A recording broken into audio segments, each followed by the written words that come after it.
sebelum nanti kita mau mendengarkan cerita nih dari Kak Uli, kita mau doa dulu yang nanti ini kita nanti dipimpin oleh adik kita, teman kita Rafael si Barani ya. Ada Rafael? Sudah siap? Rafael kayaknya, oh udah siap. Oke. Rafael boleh pimpin doa sayang? Yuk, mari kita berdoa ya. Rafael pimpin. Mari kita berdoa. Tuhan Yesus yang baik, terima kasih untuk pagi yang indah ini dapat berkumpul untuk memuji nama Tuhan. Sebentar lagi kami akan mendengarkan cerita firman Tuhan. Berkati kami, berkati kakak sekalian itu, agar kami dapat mengerti firman Tuhan. Terima kasih Tuhan Yesus. Amin. Amin. Terima kasih Rafael. Nah, sekarang kita panggil Kak Uli ya. Tahu kan yang namanya Kak Uli yang mana ya? Kita panggil Kak Uli sama-sama ya. 1, 2, 3. Kak Uli. Kak Uli. Kak Uli. Ya. Kak Uli. Silakan Kak Uli. Iya, sebentar ya. Uli. Apa? Sudah siap buat dengar firman Tuhan? Iya. Sudah, Kak. Dah, sebentar.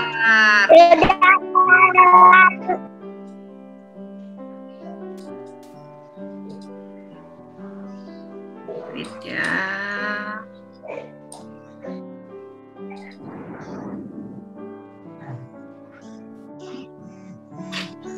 Nah, adik-adik, hari ini kita mau belajar, mau dengar firman Tuhan tentang aku mau menjadi berkat. Nah, sebentar. Cerita kita minggu ini itu diambil dari kitab 2 Raja-Raja 5 ayat 1-5 tentang Naaman disembuhkan. Tadi di ibadah bersama adik-adik sudah mendengarkan isi dari kitab ini ya? Udah belum? Ngedengerin nggak semuanya tadi? Ngedengerin ya? Oh lagi pada di mute. Oke. Nah, sekarang Kak Uli mau menceritakan tentang Naaman yang disembuhkan. Adik-adik kita simak bersama-sama ya. Ada seorang panglima tentara Aram yang bernama Naaman. Naaman ini adalah seorang panglima yang sangat disukai dan juga dicintai oleh tuannya. Pada suatu hari, Naaman ini terkena satu penyakit. Dia sakit yang namanya sakit kusta. Sakit kusta ini adalah sakit kulit, gatal-gatal gitu ya, yang menular. Sakitnya tuh menular. Jadi Naaman ini harus diasingkan, nggak boleh ketemu sama orang lain. Naaman sedih sekali karena pada zamannya Naaman, penyakit ini itu belum ada obatnya dan nggak ada yang bisa nyembuhin. Lalu, bentar. Kok nggak bisa? Istrinya Naaman itu mempunyai seorang pelayan. Gadis pelayan ini adalah seorang gadis tawanan yang dibawa ketika Israel sama Aram itu berperang. Jadi dia dibawa nih sebagai tawanan perang ke negeri Aram. Dan dia dijadikan budak, dijadikan pelayan di rumahnya Naaman. Dijadikan pelayan untuk jadi jadi pelayan istrinya Naaman. Nah, gadis pelayan ini suatu hari bilang sama istrinya Naaman, Nyonya, di Samaria ada seorang nabi yang bernama Elisa, dan bila tuanku datang menghadapi dia pasti bisa menyembuhkan tuanku. Wah, akhirnya istrinya Naaman memberitahukan hal tersebut kepada Naaman. Ketika dia sudah tahu tentang hal itu, Naaman menghadap raja. Raja, aku diberitahu tentang seorang nabi di Samaria yang bisa menyembuhkanku. Aku izin ya mau ke Samaria. Aku mau bertemu dengan Elisa supaya aku disembuhkan. Akhirnya rajanya menyetujuinya, dan Naaman pergi ke Samaria dengan membawa emas, perak, dan pakaian untuk dijadikan persembahan buat Elisa. Tapi sesampainya di sana, sesampainya di Samaria, ternyata Naaman itu nggak ketemu sama si Elisa. Tapi Naaman ketemu sama pelayannya Elisa. Ternyata pelayannya ini sudah dititipin pesan bahwa Elisa menyuruh Naaman supaya dia sembuh. Naaman itu harus mandi di Sungai Yordan sebanyak 7 kali. Naaman tersinggung, Naaman marah. Ih, kenapa Elisa nggak mau ketemu sama aku? Kenapa nggak Elisa sendiri aja yang datang menemui aku?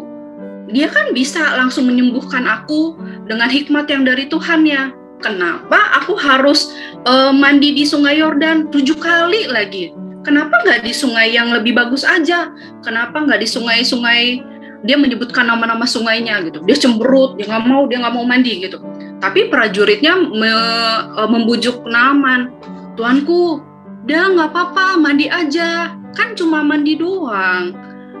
Kalau misalnya si Elisa menyuruh Tuanku buat melakukan hal-hal yang lebih susah, pasti Tuanku mau kan supaya Tuanku sembuh gitu. Ini kan cuma mandi.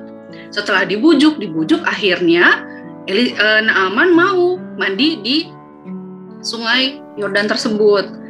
Dia turun ke dalam sungai, dia mencelupkan dirinya 1 kali, 2 kali, 3 kali, 4 kali, 5 kali, 6 kali, 7 kali. Nah, ketika ke-7 kali dia mengangkat dirinya, wah, badannya udah sembuh, udah nggak ada luka-luka lagi, udah nggak ada gatal-gatalnya lagi, semuanya bersih.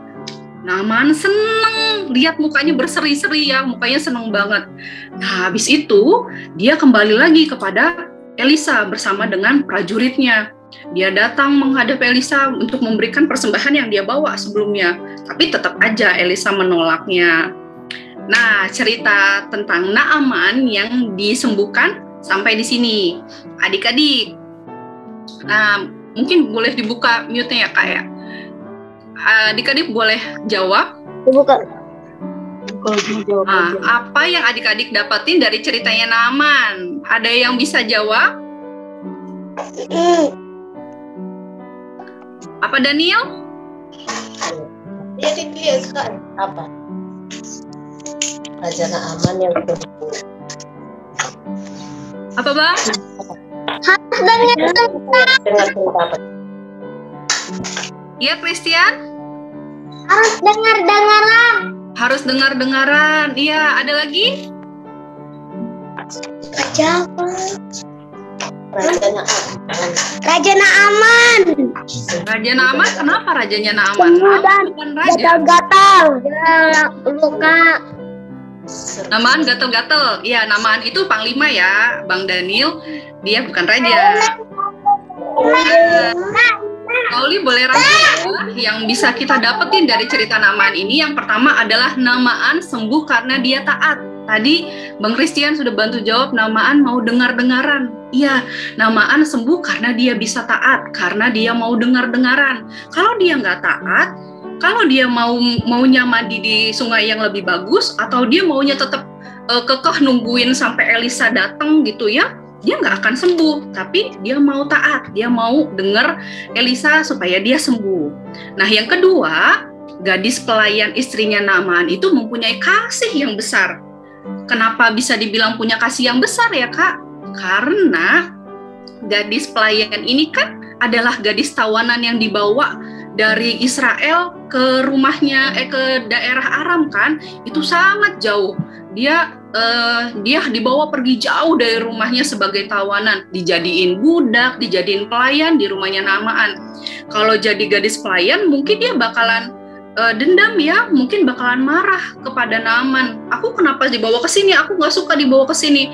Tapi ternyata gadis pelayan ini punya kasih yang besar. Dia mengasihi tuannya, dia sayang sama tuannya.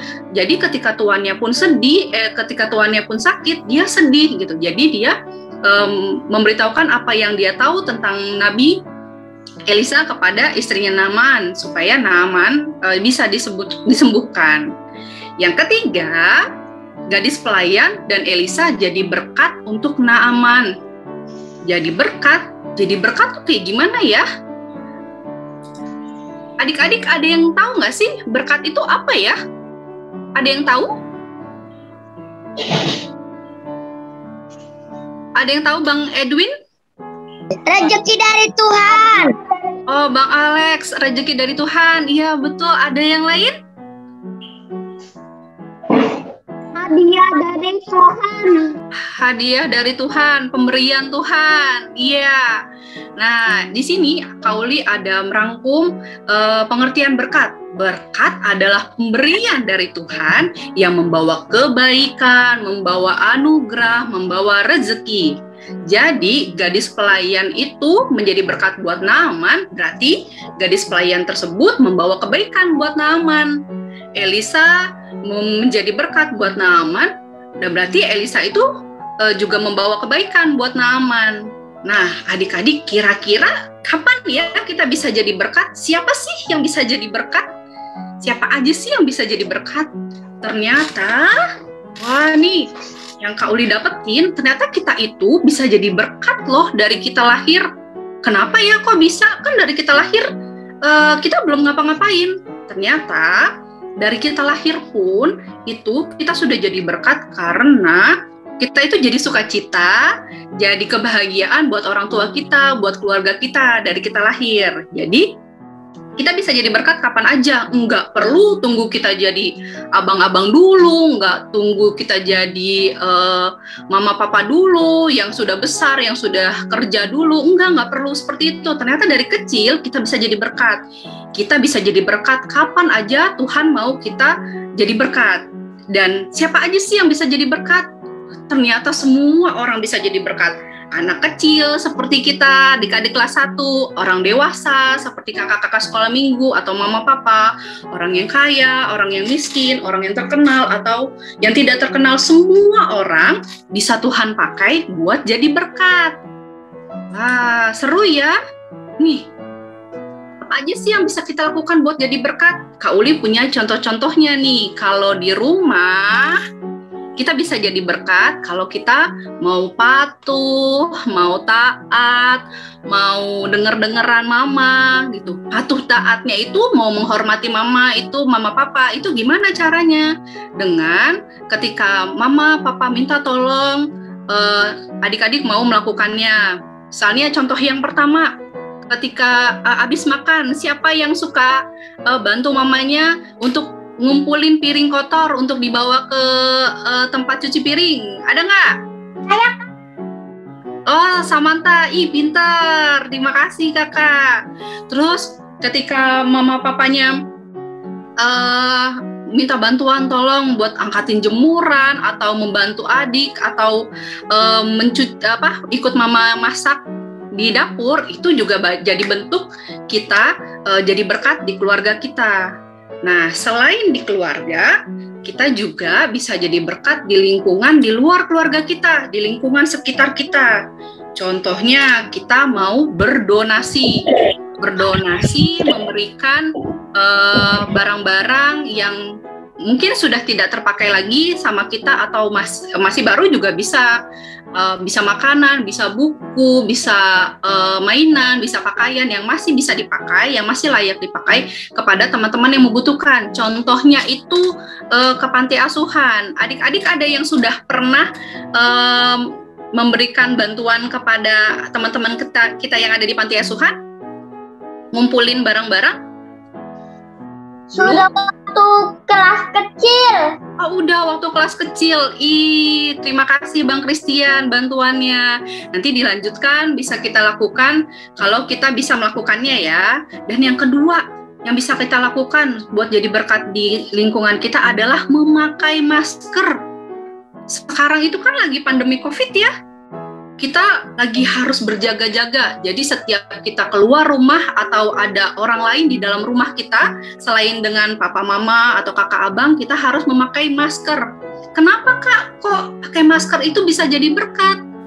Nah, ternyata kalau kita pakai masker itu kan berarti kita menjaga diri kita dan juga menjaga orang lain yang ada di sekitar kita. Jadi kalau kita pakai masker kan, kalau kita lagi sakit, kita tidak menularkan kepada orang yang ada di sekitar kita.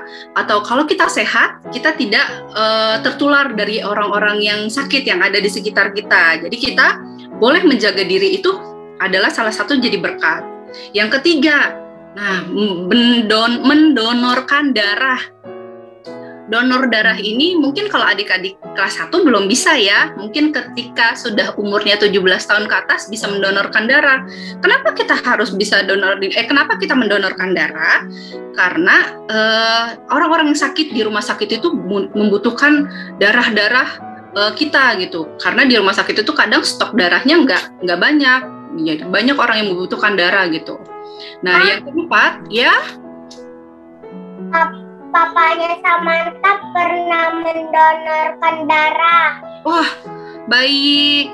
Terima kasih papanya Samantha yang sudah mendonorkan darah. Iya, biasanya orang dewasa ya Kak ya yang mendonorkan darah. Nanti Kak Samantha bisa coba ketika Kak Samantha sudah besar. Nah, Rauli lanjutin ya. Kecil aku diiniin juga. Din apaan Bang? Didarahin juga. Didarahin, dikasih donor darah, dikasih darah dari orang lain. Iya. Oh, waktu Abang Joel sakit ya? Sedang Oke, Kauli lanjutin dulu ya. Nah, hal keempat yang bisa kita lakukan adalah membantu kebersihan di lingkungan sekitar kita. Nah, sebelum pandemi, biasanya itu di lingkungan rumah kita, mama papa itu biasanya ada kegiatan yang namanya kerja bakti.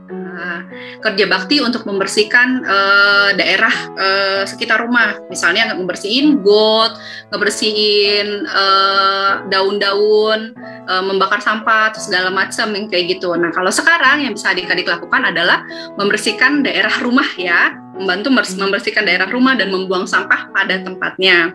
Nah, selain di rumah, selain di lingkungan sekitar kita, kita bisa melakukan, kita bisa apa sih yang bisa kita lakukan buat jadi berkat? Nah, ternyata ada di tingkatan yang lebih tinggi lagi adik-adik, kita bisa menjadi berkat itu di tingkat negara.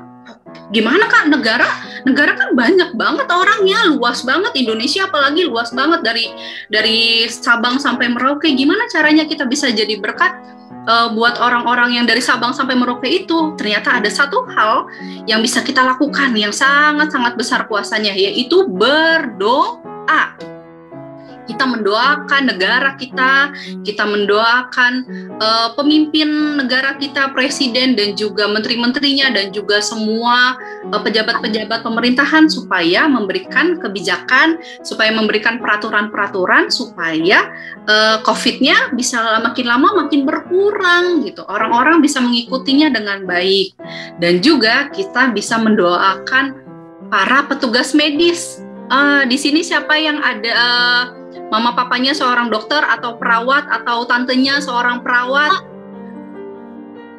Ya, ini biasanya mereka itu kan yang sekarang ini membantu saudara-saudara kita, teman-teman kita yang sedang sakit COVID ya. Nah, kita harus mendoakan para petugas medis ini supaya mereka tetap kuat, tetap sehat. Tuhan jagai keluarganya karena mereka harus menjaga keluarga orang lain di rumah sakit. Nah, dan kita juga yang ketiga bisa mendoakan orang-orang yang sedang sakit. Entah itu misalnya sakit COVID atau sakit-sakit yang lain, adik-adik bisa ngedoain. Nggak doain cuma keluarga adik-adik doang, tapi juga orang-orang yang ada di luar sana yang sedang sakit supaya mereka berjuang, boleh melawan sakit penyakitnya. Sekian cerita dari Kak Uli. Apa adik-adik mau jadi berkat? Siapa yang mau jadi berkat? Seru kan ya jadi berkat? Saya. Samantha juga. Wah, adik-adik mau jadi berkat ya. Saya. Keren banget keren banget adik-adik, keren banget mau jadi berkat. Iya, Tuhan Yesus itu mau kita semua jadi berkat buat semua orang, buat orang lain, buat sekitar kita. Iya. Siapa tuh? Ini pernah bantu mami nyapu. Wah, bagus. Terima kasih Abang. Terima kasih untuk bantuannya. Diteruskan ya, bantuin maminya ya. Nah, kenapa kita jadi berkat? Karena Tuhan Yesus itu sudah memberkati kita duluan, adik-adik. Kita bisa jadi berkat, kita bisa menjadi salah satu alat Tuhan buat memberkati orang lain, buat memberkati mami, dengan menyapu rumah, dengan menjaga adik. Wah, itu keren banget ya adik-adik. Diteruskan yang sudah melakukannya ya. Yang belum melakukannya, mulai sekarang adik-adik boleh melakukannya.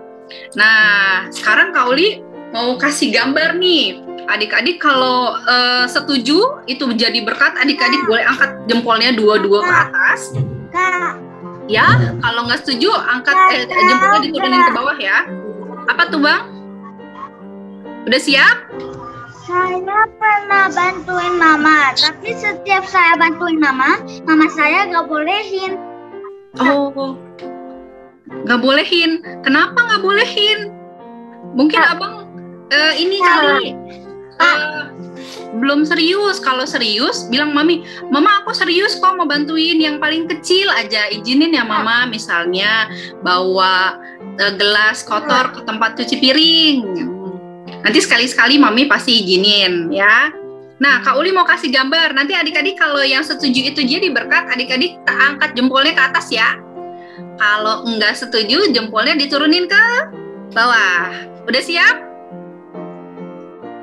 Nah, gambar yang pertama. Nah, ada yang tahu ini lagi ngapain ya? Si abang dan si kakak ini sedang ngapain ya? Beresin tempat tidur. Beresin tempat tidur.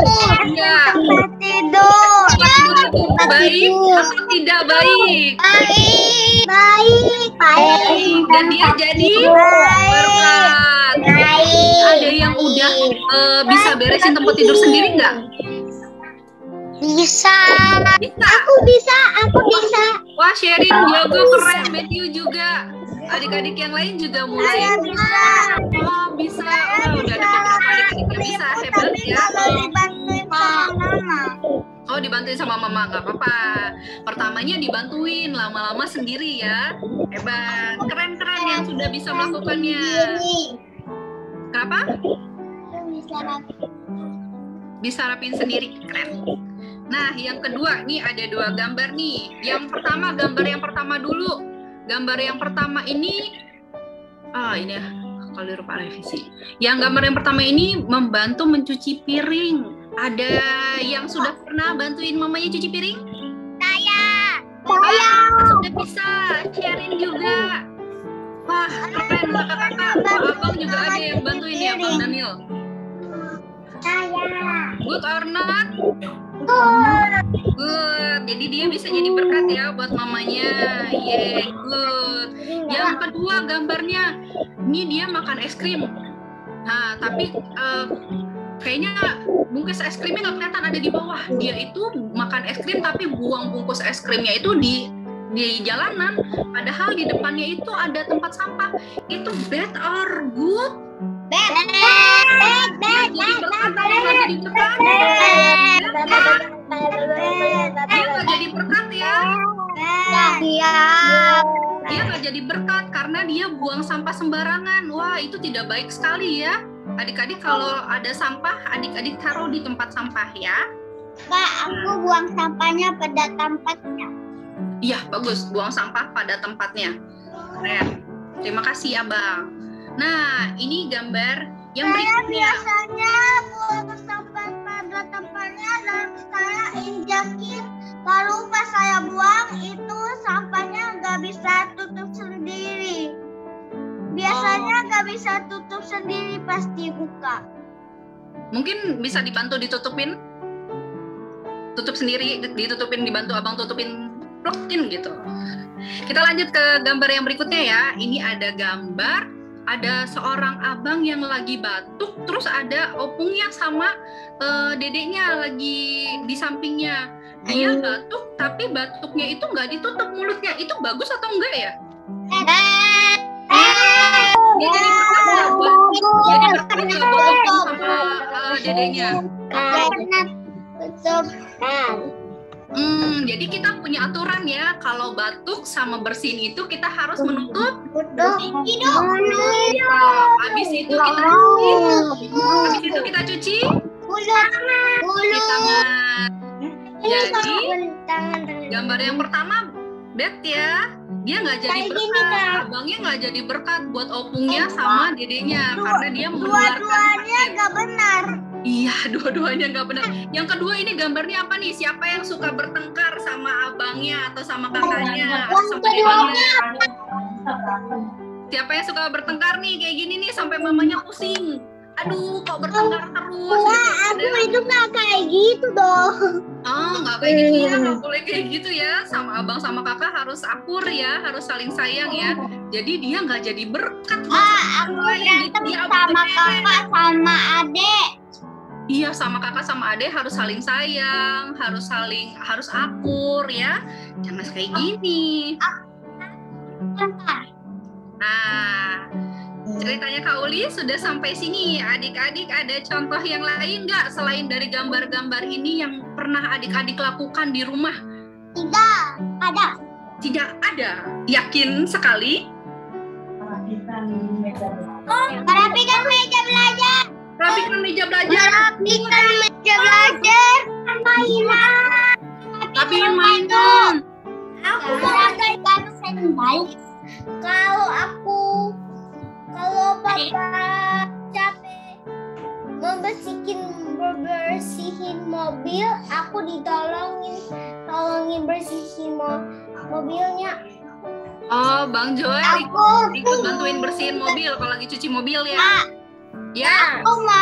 Aku merapikan sendal sendiri, merapikan sepatu sendiri.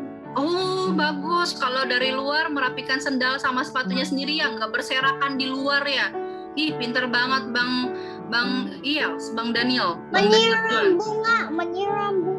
Menyiram bunga. Wah, itu juga baik ya.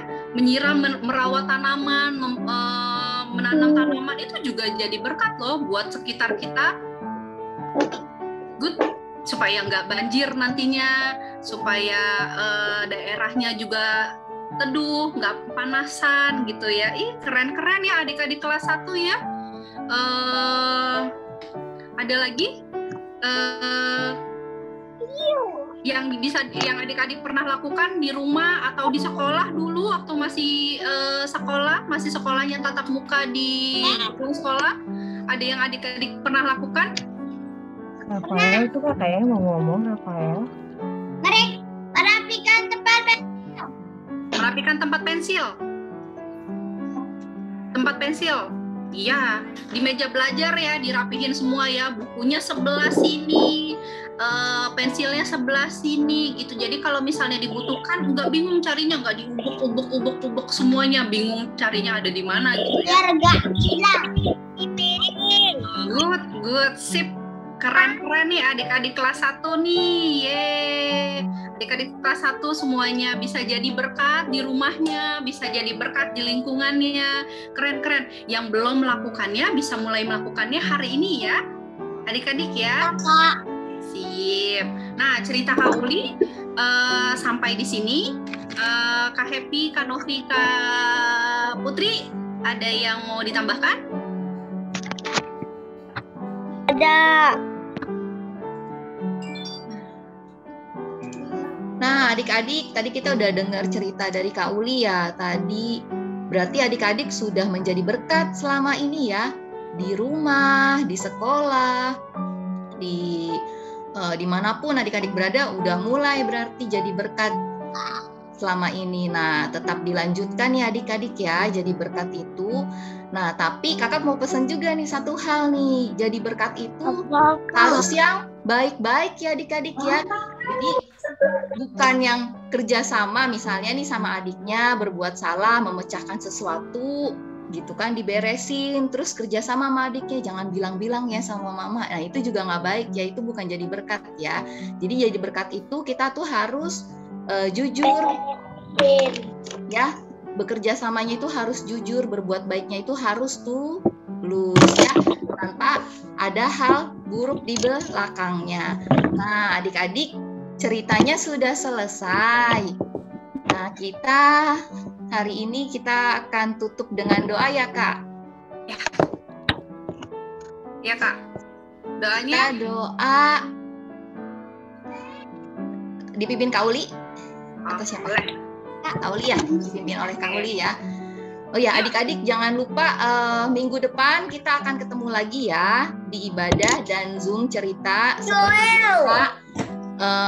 Besok minggu depan Kakak berharap kita semuanya sehat-sehat dan bisa ketemu kembali ya. Ya, Kak Uli. Ya, Kak. Nah, adik-adik, untuk menutup cerita kita dan ibadah kita hari ini, mari kita berdoa bersama-sama ya.